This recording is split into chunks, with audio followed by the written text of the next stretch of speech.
Bully slaps a woman on a train, then realizes she's Chuck Norris's wife. The train was full but quiet. That strange late afternoon stillness. The kind where commuters sink into their own worlds, headphones in, eyes on nothing. Just the hum of steel on steel and the occasional conductor's voice filtered through static. She sat near the back. Window seat. Row 18. Hair tied back in a loose braid. Simple black jacket. No phone out. Just a paperback resting lightly in her lap, unread.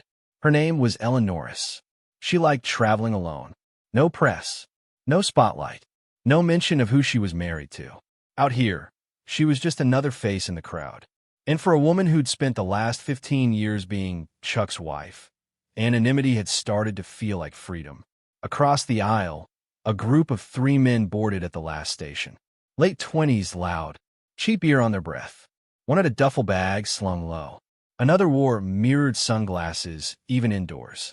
The third, the biggest, had a voice that tried to fill the whole car. They laughed too loud, talked too crude, and as they passed by Ellen's seat, one of them, the big one, slowed down. He looked at her too long, then sat down behind her. She felt it before he even spoke. That weight, that shift in the air when someone's gaze becomes too heavy to ignore. "You got a name, sweetheart?" he asked. She didn't turn, didn't answer. That was her first mistake. He leaned forward slightly, his beer-soaked breath too close. "I asked you a question." Ellen turned now, calm, direct. "I don't want trouble." "Good," he grinned. "Then you'll be polite." She faced forward again. The car was still full, half asleep, half pretending not to notice. The man's grin faltered. His ego was loud, and it hated being ignored. "You think you're better than me?" he said, louder now. Someone 2 rows ahead looked over their shoulder, then quickly looked away. Ellen stayed silent. Then came the second mistake. She stood up. Not quickly, not dramatically, just enough to suggest she was leaving. But that, to a man like him, loud, drunk, insecure, felt like rejection. And rejection felt like war. His hand came fast. Open palm. A loud, wet crack across her cheek. The whole train car seemed to freeze. The noise, the movement, even the vibration of the tracks underneath them. It all felt like it vanished for one suspended moment of stunned silence. Ellen staggered just slightly, caught the wall to stay balanced. She didn't scream. She didn't cry. But she did turn. Slowly. Face red from a blow, lip bleeding at the corner. And in her eyes, something new.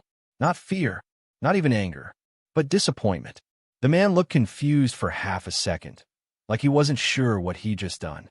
The slap echoed in his ears, but so did the silence. Too much silence. Too many people were still. Too many eyes were wide. That was the first time he hesitated. "What?" he muttered, now unsure. "She touched me first. You all saw that, right?"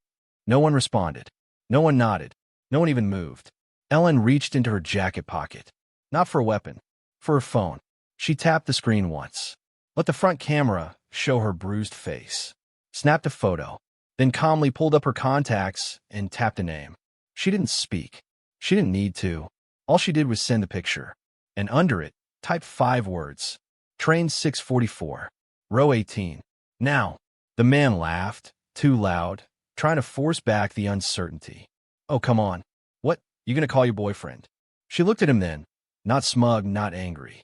Just sad. "No," she said. "My husband." He leaned back like she'd slapped him. Another guy from the trio piped up.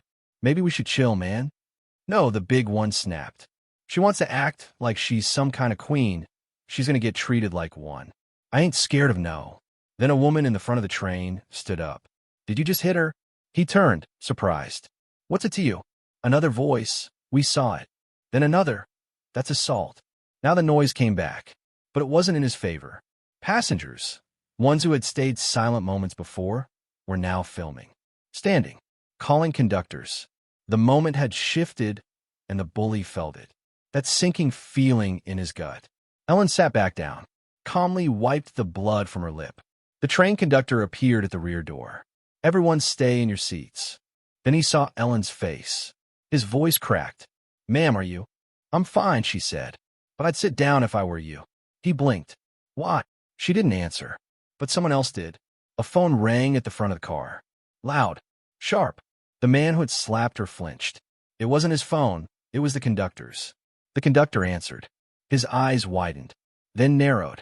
He turned to the big man. You. What's your name? Why? Because you just hit Chuck Norris's wife. The words weren't loud, but they didn't need to be. A chill moved through the train car. The man who had slapped her actually laughed. Yeah, right.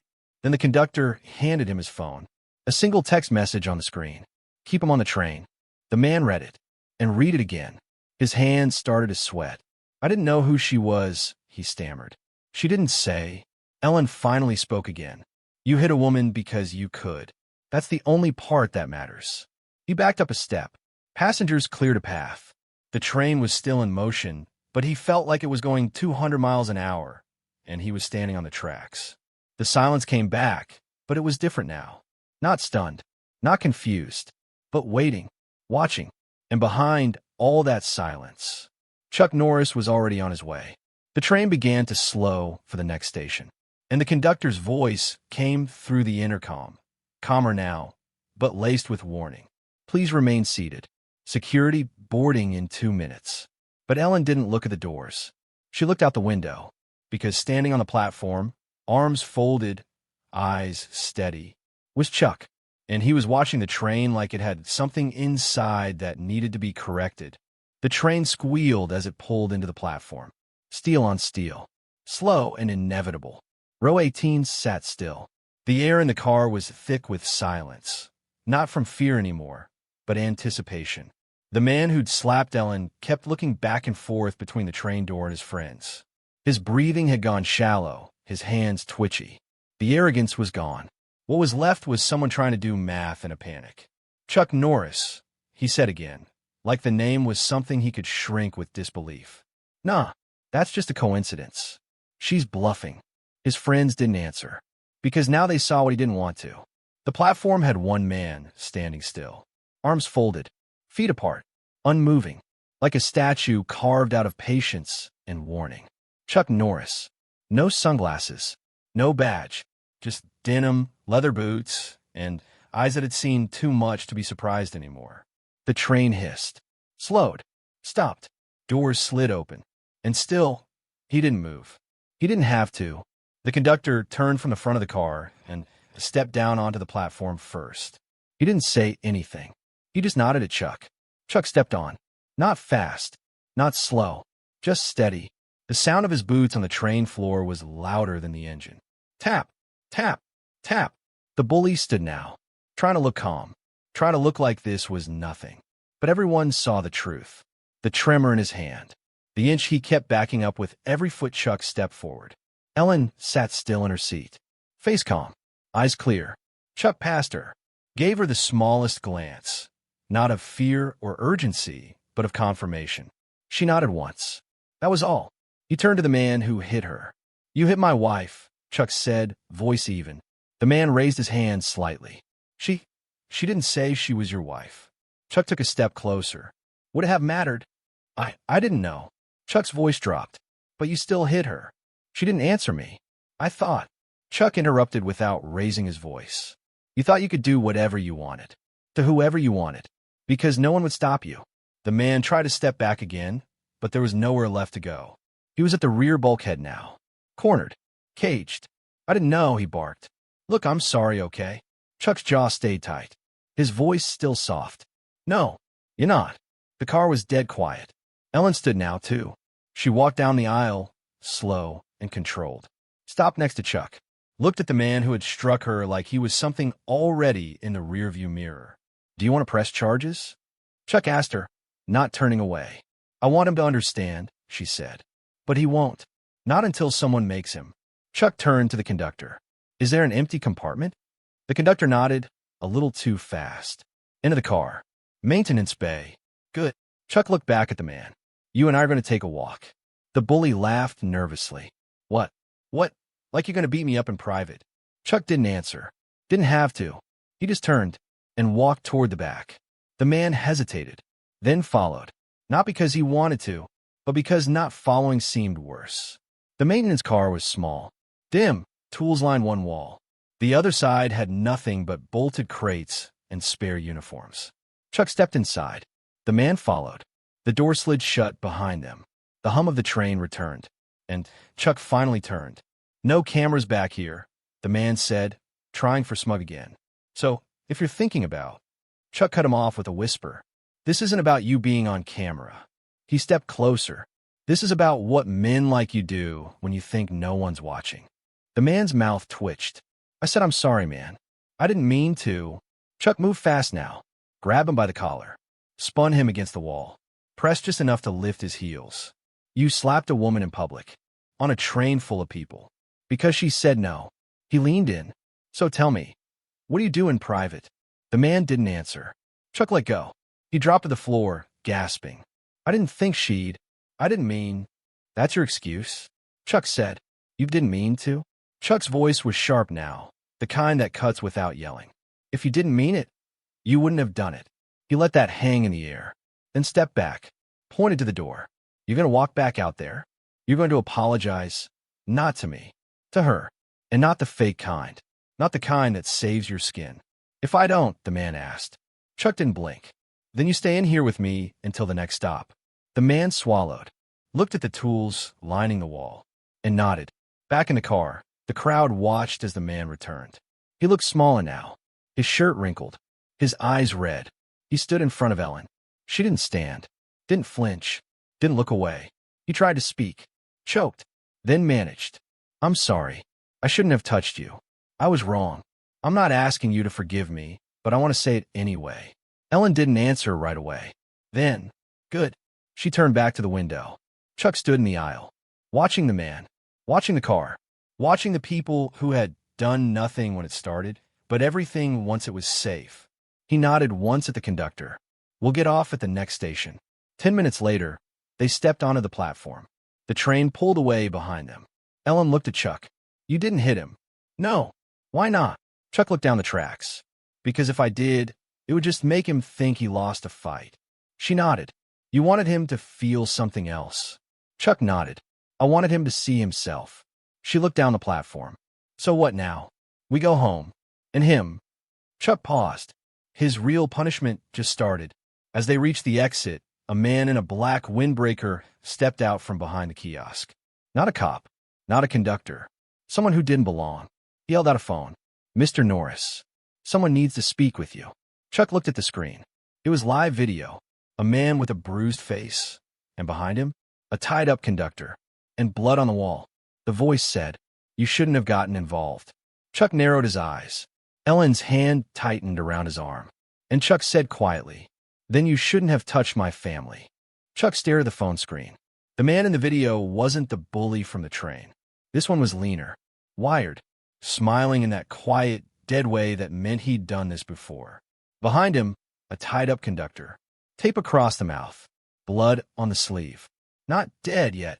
The man holding the phone said, "We saw what happened." His voice was flat. "Bored. And now you're involved. Which means you owe us something." Chuck didn't respond. Didn't blink. "You think you can embarrass one of our people and walk away?" The voice continued. "That guy on the train? He was a message. Yours was louder." A pause. Then the man leaned closer to the camera. "So we're sending one back." The screen went black. The windbreaker man, the courier, stepped back without waiting for a reply and walked briskly down the stairs into the parking structure. Chuck stood still, phone still in his hand. Ellen was beside him. "What was that?"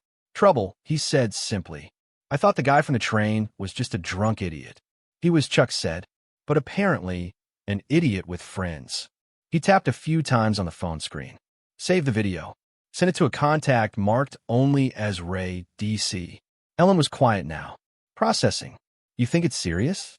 Chuck looked out across the platform, eyes scanning every shadow, every car in the distance. Calculating. "Yes."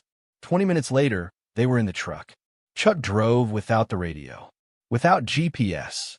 Ellen stared at the dashboard. "This has something to do with your past, doesn't it?" Chuck didn't answer right away. Then, "Not my past. Just the part of the world people pretend isn't there." She knew better than to push. If Chuck wasn't explaining yet, it meant he was still connecting dots, and the longer he was quiet, the more dangerous this really was. Back in the city, the bully, Evan was lying low. He was holed up in a two-room apartment above a pawn shop. Nerves fried. One eye still red from the panic attack he tried to call just a dizzy spell. His friends had scattered. His phone wouldn't stop buzzing. He didn't answer any of the calls, but he read the texts. You messed up big. They're asking questions. Chuck Norris? Are you insane? And then a different kind of message. From a number labeled simply, Manager. You were supposed to scare her, not start a war. Another came 5 minutes later. Fix it. Evan stared at the words like they might disappear if he blinked fast enough. But they didn't. At the same time, Chuck pulled the truck off the road near a fuel station that hadn't been operational in years. He got out, walked around back, and used an old key to unlock the side door. Inside, dust, silence, and something that looked like it hadn't been touched in decades. Ellen followed. This place. Safe house, Chuck said. From what? From everyone. He flipped a switch. Lights flickered on, slowly, reluctantly. A single table. A locked cabinet. A folder inside. He placed the folder on the table. Opened it. Photos.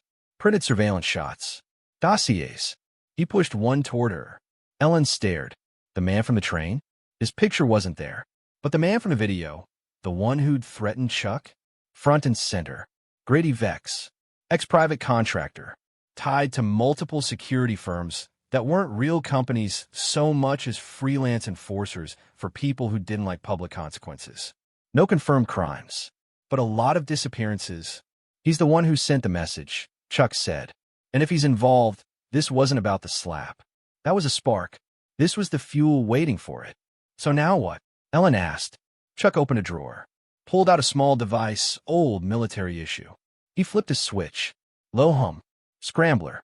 Then he picked up the burner phone. Dialed. 1 ring. 2. Then a voice. Yeah. Chuck, I need a name. Already saw the video. We're on it. Who's he working for? Pause. Then, some shadow arm of the Granger Group. Tech firm on paper. Black budget sinkhole in practice. Think data manipulation, private contracts, quiet cleanups. Vex is their trash man. Can you track him? Already did.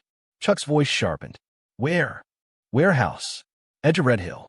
But, Chuck, he's expecting you. Chuck nodded. Good. He hung up. Turned to Ellen. You're staying here. She stepped back. No. He didn't raise his voice. You've been through enough. And now, they've made me part of it. Which means I don't get to sit this out anymore. Chuck looked at her. Really looked. And he saw it. The same resolve he carried in his bones. The same refusal to bend. Then you do exactly what I say, he said. I always do, she replied. Not with submission, but with trust. That night, they drove to Red Hill. The warehouse sat on a bluff, just past a rotted-out industrial zone. One road in. Fence perimeter. Dark but not dead. Chuck parked far off the road. Used binoculars. 2 guards. Not sloppy, but not expecting someone like him. He checked his watch. Waited. Ellen sat beside him, holding the camera. Long-range lens, infrared ready. You get the shot. You record everything. No matter what happens. Ellen nodded. He got out. Moved low. Moved silent. And crossed 400 feet of terrain like the wind was guiding him. Inside the warehouse, Vex was sipping coffee and watching the grainy train footage on loop. See that? He said to his associate. That's what happens when people don't respect the rules. Even legends like Norris, they bleed if you push hard enough. The associate nodded. Didn't speak. Then the power went out. Instant. Complete. Emergency lights buzzed on. Red. Dim. A shadow moved at the edge of the corridor. Vex reached for his holster. Didn't make it. Chuck stepped out of the dark like he was carved from it. Vex raised his hands. Let me guess, he smirked. You're here for revenge? Chuck's voice was calm. I'm here for accountability. Vex laughed. You don't have jurisdiction. Chuck took another step. I don't need it. Vex glanced at the camera, a blinking red light above. Everything here's recorded. If you touch me. Chuck reached up, tapped the lens once, then looked into it. This is your reckoning. He turned back to Vex. Where's the conductor? Vex smiled. You think you're in control? Chuck didn't answer. He just stepped aside, and Ellen walked in, camera rolling. Vex blinked. Who the hell are you? I'm the woman your friend hit, she said. And I'm the reason this ends now. The lights went out again. A gunshot echoed from somewhere deep in the warehouse. Chuck turned toward the sound, and in the red light, a voice rang out from the shadows. "You came for one, man, but we've been waiting for you." The red light pulsed overhead like a heartbeat. Gun drawn. One round fired. Someone out there had pulled the trigger, not to hit Chuck, but to send a message. This isn't over. It's only just started. Chuck stepped in front of Ellen. She held the camera steady, her breath short, but her hands didn't shake. "You okay?" he asked. "Yes." A second later, Chuck pivoted, boot catching the edge of a loose pipe on the ground, and kicked it across the floor. A decoy move. Bang. Another shot. From behind a stack of containers, a man in tactical gear shouted, "Drop the camera. Step away from the target." Chuck's voice didn't rise. "She's not the target. I am." From the side, Vex moved again, fast, reaching for a hidden pistol in the side of the desk. Chuck didn't give him the chance. He grabbed Vex's arm, twisted it up behind his back, and slammed him against the nearest crate. "You want to talk manifest?" Chuck growled. "Then let's open yours." He nodded to Ellen. "Record this." She moved quickly. Chuck reached into Vex's jacket pocket, pulled out a folded envelope, sealed with a stamp that didn't belong to any company or government department. Just 3 letters. RDS. He opened it. Inside was a list. No title. No dates. Just targets.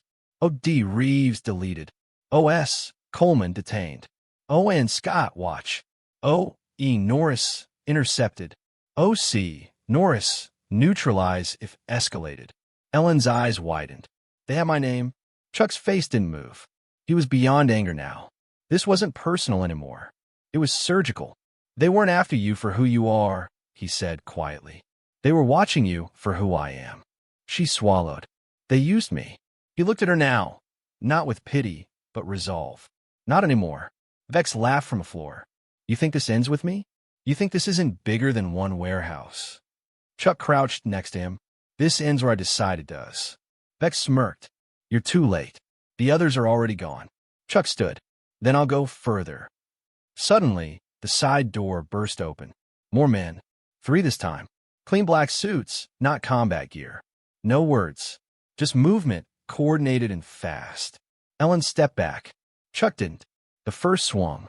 Chuck blocked, grabbed the man's wrist mid-strike, turned, and used his momentum to flip him over the desk. Second one tried to tackle. Bad idea. Chuck ducked low, drove his elbow into the man's ribs, and dropped him with a single controlled strike to the back of the neck. Third paused. Chuck looked him in the eyes. "You sure you want to be the third?" The man hesitated, stepped back, raised his hands, then ran. Coward. Hired. Not loyal. Chuck turned to Ellen. "You still rolling?" "Still rolling." He pulled a burner phone from Vex's pocket. "Open the call log. 1 number. Unnamed. Last dialed 5 minutes ago." Chuck hit redial. No answer.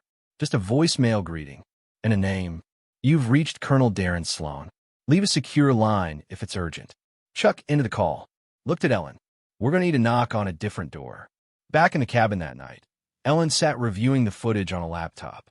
When the screen flickered, the footage began to corrupt, pixelated, then gone. A message appeared instead. "You're in over your head." Then another. "You should have stayed a passenger." Chuck walked in, saw the screen, then quietly said, "And now they learn what happens when you push the conductor off the train." By morning, Chuck's phone was dead. Not the battery, the connection. No signal, no tower, not even emergency channels. He tried the burner. Same result. "We're dark," he muttered. Ellen sat by the window of the cabin, laptop open. The footage she had just watched, the takedown of Vex, the manifest, the names was gone. Wiped. Overwritten. Even the backups she'd sent to her cloud drive had vanished. "Gone," she whispered. "Every file." Chuck's eyes narrowed. "They're not just covering their tracks. They're scrubbing us." He walked outside into the crisp morning air. Pine trees rustled around the cabin. Birds chirped like nothing had happened. But he knew better. The quiet was fake. A delay. A prelude to something worse. 10 miles away, in the Granger Group's satellite office, Colonel Darren Sloan reviewed a digital dossier. His assistant, nervous, hovered behind him. "We lost Vex. Norris took him out. Sloan didn't blink. He was expendable. And the wife. More useful than expected, Sloan said. They underestimated her. So did we. The assistant hesitated. There's a lot of eyes on this now. Media picked up some rumors. Internal watchdog flagged movement in the Black Ops accounts. Sloan smiled. Then we moved to Phase 2. What's that? Discredit. Disappear. Disown. The assistant didn't ask for clarification. He knew what that meant. Back at the cabin, Chuck stepped inside holding a printed envelope. It had been dropped at the end of the gravel road sometime during the night. No return address. Inside, a file. A fake FBI notice accusing Chuck of falsifying identity credentials. A leaked document alleging Chuck used federal clearances to harass civilians. A list of frozen accounts, revoked licenses, and one very real arrest warrant for Ellen Norris. Fraud, assault, obstruction. She read it in silence. Then looked up. They're turning it all around. Chuck nodded. They can't beat us in daylight, so they'll bury us in shadow. What do? We flipped the light back on. He picked up the only remaining device that still worked, an old shortwave transceiver built in the 80s. He tuned it to a frequency marked Charlie 1. He spoke 3 words, requesting fallback contact. Then he waited. Hours passed. No response. They moved the truck off-road, packed minimal supplies, left no digital trace. It wasn't running, not yet. It was retreat. Strategic, but not surrender.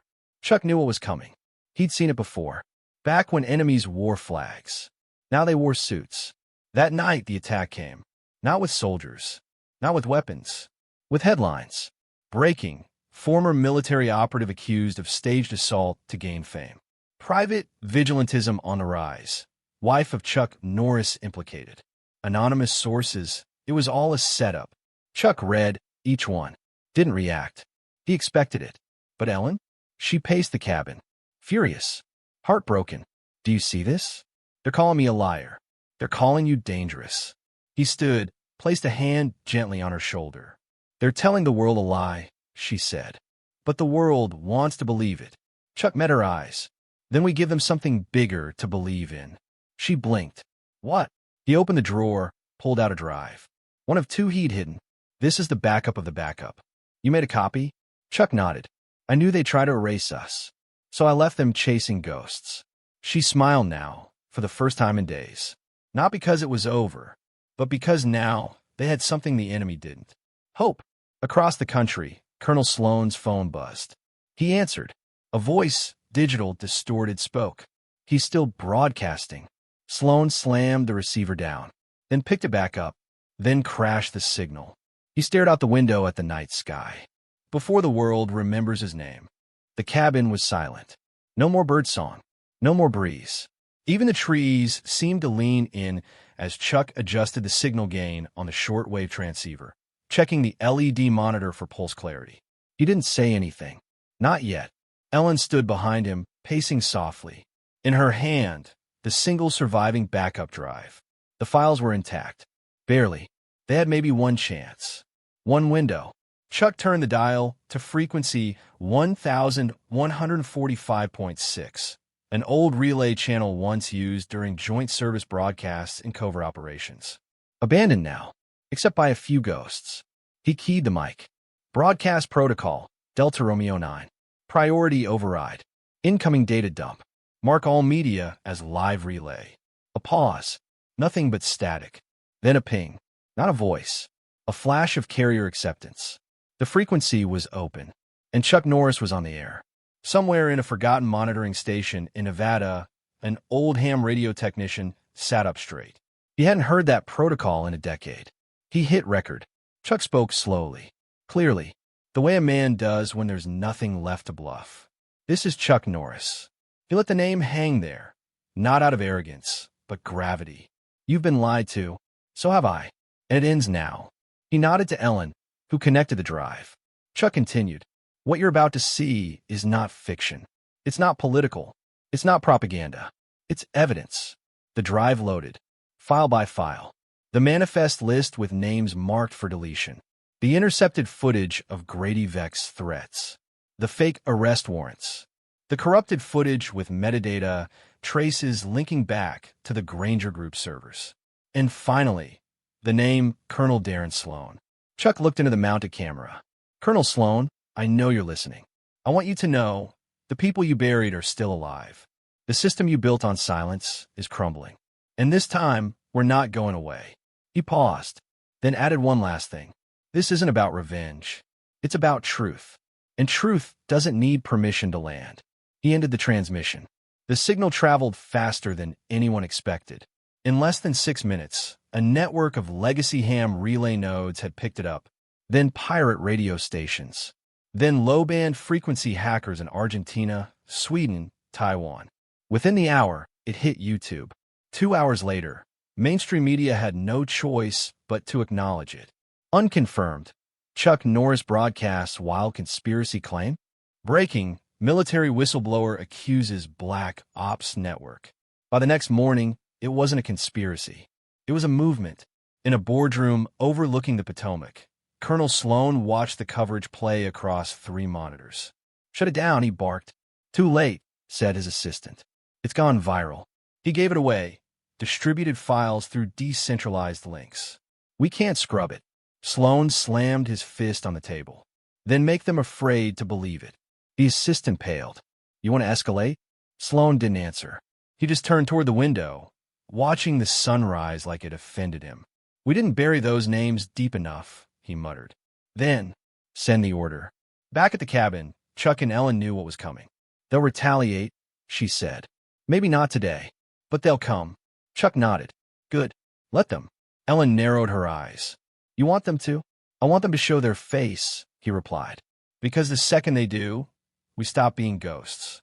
That night, a convoy of black SUVs headed toward the hills. Unmarked, quiet, loaded, but not unseen. Chuck was already waiting. Ellen helped him finish setting up the perimeter, cameras, tripwires, motion sensors. None of it wired to hurt. All of it wired to record. They think they're walking into a trap, Ellen said. They are, Chuck replied. But it's not mine. She frowned. Then whose is it? Chuck looked at her. Theirs. 10:42 p.m. The SUVs reached the cabin's access road. The first vehicle rolled over the tripwire. A flare popped from the dirt. Red smoke. Not a signal to strike. A signal to record. The cabin's roof lit up, floodlights exposing every angle. Cameras live streaming on 10 platforms. The convoy paused. Confused. Exposed. Chuck stepped out onto the porch. Alone. Unarmed. He faced the approaching men. All black gear. Helmets. Eyes hidden. They raised weapons. Chuck didn't flinch. Smile, he said. You're on every screen in the country. A voice crackled from their comms. Abort. Abort. Abort. The men backed away. The SUVs turned. Tires squealed. Retreat. And Chuck turned back toward the cabin. Ellen stood there. Tears in her eyes. Not from fear. From something deeper. I didn't think we'd win, she whispered. We haven't yet, Chuck said. But we're not invisible anymore. Thousands of miles away, in a darkened office lit only by a flickering screen, Colonel Sloan opened a new file. Operation Final Descent. Target, Norris. Status, escalate. Assets authorized. He lit a cigar with shaking hands. Because for the first time since this all began, he was the one being hunted. Washington, D.C., 3:46 a.m. The Capitol was dark, but not quiet. Somewhere deep beneath it, 3 levels below the Senate chambers, a private intelligence meeting had been called. No minutes, no recordings, no names on paper, just suits, panic, and power. Colonel Darren Sloan stood at the head of the table, face flushed, eyes hollow. The room reeked of desperation masked in protocol. He's turned this into a crusade, Sloan said, gesturing to the giant screen behind him. One broadcast, and half the country thinks we're monsters. Across from him, a woman in a navy blue blazer folded her hands. You're monsters, Darren. You just lost control of the cameras. Sloan's jaw twitched. I want full executive clearance to take him down. No. The denial was immediate. Cold. Final. Why not? He barked. Because now it's public, she said. The moment you touch him, you turn him into a martyr. She stood. You want him gone? You bury him with his own silence. Make people forget him. That's how systems survive. Sloan didn't respond, just clenched his fists under the table. Because in that moment, he realized the truth. Chuck wasn't a problem. The people finally listening to him were. Back in Texas, Chuck and Ellen watched the broadcast statistics in real time. For a million views, then 6, trending on every platform. But Chuck didn't care about numbers. He cared about names. And there was still one at the top of the list he hadn't crossed out. Darren Sloan. Ellen sipped black coffee, her voice calm but sharp. You exposed him. The world's watching. Isn't that enough? Chuck looked out the window. Not yet. She sighed. You're going to D.C. He didn't answer. Didn't need to. 2 days later, Chuck walked into the lobby of a federal building under a fake name. Not because he had to hide, but because sometimes justice needed a different entrance. He passed the metal detector with nothing in his hands. No weapons. Just a flash of ID that no one questioned. Too old to exist, too valid to deny. Security cleared him. Elevator to the 4th floor. Office of Records and Oversight. One of the few agencies Sloan didn't control directly. The woman at the desk looked up. Can I help you? Chuck set a file on the counter. Inside, documents, transcripts, footage, all redacted except for one name. Darren Sloan. She flipped through it, eyes narrowing with every page. You want this opened? I want it lit on fire in the middle of the Senate floor. She looked up at him. You know what this means? Yes, Chuck said. It means we stop pretending we don't know who's pulling the strings. She took the file, stamped the top corner. Oath chain, priority review. It'll go to committee in 48 hours. Chuck nodded once and turned, but the system moved faster than he expected. That night, as he returned to his temporary safe house outside Alexandria, he saw it. A figure standing in his driveway. Slim, nervous. Evan, the train bully. Same hoodie, same broken pride. Only now, something else lived in his eyes. Guilt. I didn't know who she was, he said before Chuck even reached him. But that's not the point. I know who I was. And I was wrong. Chuck stared at him. Waited. Evan held up a thumb drive. Proof, he said, of what they told me. Of who sent me. I didn't hit her by accident, man. I was told to pick a target. Provoke someone. Make it public. Stir up noise. Chuck stepped forward. What kind of noise? Something they could spin. Blame her. Blame you. Evan swallowed. They wanted to bait you. Chuck took the drive. Why tell me now? Evan looked down. Because for the first time in my life, I'd rather do something right than walk away again. Chuck nodded once, then disappear. The next morning, Chuck stood outside the Senate building as reporters shouted questions. Mr. Norris, is the broadcast real? Do you plan to testify? Are you accusing active military officers of human rights violations? Chuck didn't answer. He just walked up the steps. The drive from Evan burned a hole in his pocket, because it was confirmation of something he'd suspected since Act 1. This didn't start with Sloan. It started higher. Inside the chamber, the committee was called to order. The room was packed, live-streamed, televised. Everyone wanted a soundbite. What they got was silence. Chuck stood at the witness table, hands folded, calm, controlled. The chairman cleared his throat. You have the floor, Mr. Norris. Chuck opened the folder in front of him, pulled out a single page, held it up. This is a list, he said. A list of every name the system buried to protect itself. He paused. These are people who vanished, people who were broken, or worse, people who were used. He set it down. And the man who ran that system? He looked straight into the camera, is still running it. Gasps, murmurs, flashbulbs.